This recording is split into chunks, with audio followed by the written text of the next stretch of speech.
और दोस्तों, स्वागत है आप सभी का मेरे YouTube चैनल किस्सों का कारवां में। मैं हूं आपका दोस्त आनंद और लेकर आया हूं आपके लिए शेखावाटी के इतिहास की एक और कड़ी।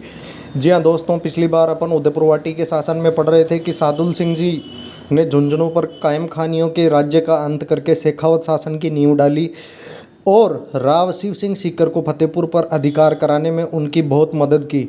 सादुल सिंह जी की 3 रानियां थीं, जिनसे 2 बीकावत जी और 1 मेड़तनी जी थी।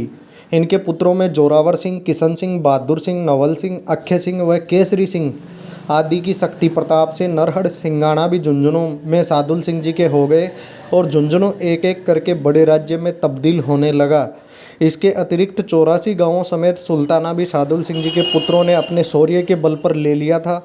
अब झुंझुनू की संख्या 1000 गांवों और कस्बों के पार पहुंच चुकी थी। सादुल सिंह जी के समय बना कल्याण जी का मंदिर अभी तक भी झुंझुनू के अंदर विद्यमान है।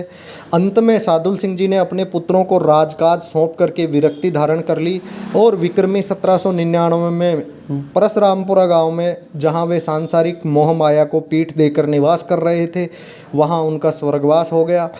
आज भी उनके नाम पर वहां एक छतरी बनी हुई है। इनके वंशजों में अक्खे सिंह को छोड़कर सभी प्रतापी पुत्र हुए थे, जिनकी वजह से पूरे झुंझुनू में शेखावत शक्ति का उदय हुआ। अक्खे सिंह जी ने शुरू में ही मद्यपान करना शुरू कर दिया था और दुर्व्यसनों में पड़ गए थे, इसलिए इनका वंश आगे नहीं चला। ज्येष्ठ जोरावर सिंह जी के वंशज चौकड़ी, मलसीसर, मंडरेला, चनाना, सुल्ताना, डुमरा, टाई आदि गांवों के अधिपति थे। बहादुर सिंह मात्र 14 वर्ष की आयु में गायों की रक्षा हेतु वीरगति को प्राप्त हो गए। नवल सिंह जी के वंशज नवलगढ़, मंडावा, मैणसर, पचेड़ी, जाखोड़ा, बड़ौदा आदि के ठाकुर हैं। केसरी सिंह जी के वंशज बिसाऊ, सूरजगढ़, डूंडलो जैसी छोटी रियासतों के अधिपति बने। सादुल सिंह जी के पुत्रों के सम्मिलित अधिकार वाले क्षेत्रों का नाम पंचपाना पड़ गया और उन क्षेत्रों को शेखावाटी के पंचपानों के नाम से आज भी जाना जाता है। नवल सिंह जी ने रोहिली गांव को अपने नाम पर नवलगढ़ नाम दिया और नवलगढ़ के अंदर लोगों को बसाना शुरू किया। सादुल सिंह जी के सादुल सिंह जी के पुत्र किशन सिंह जी के और 3 पुत्र हुए और 1 पुत्री हुई। अर्थात सादुल सिंह जी के पुत्र जो थे वो थे पहाड़ सिंह, भोपाल सिंह और बाघ सिंह, और 1 पुत्री थी, उसका विवाह जोधपुर महाराजा विजय सिंह जी के साथ कर दिया गया था। इस प्रकार सादुल सिंह जी के वंशजों ने पूरी शेखावाटी प्रदेश में अपना परचम कायम किया और रुतबा कायम किया। शेखावाटी की मुख्य रियासतों में खेतड़ी, डूंडलोद, मलसीसर, बिसाऊ, सूरजगढ़ जैसी शक्तियों का भी उदय हुआ।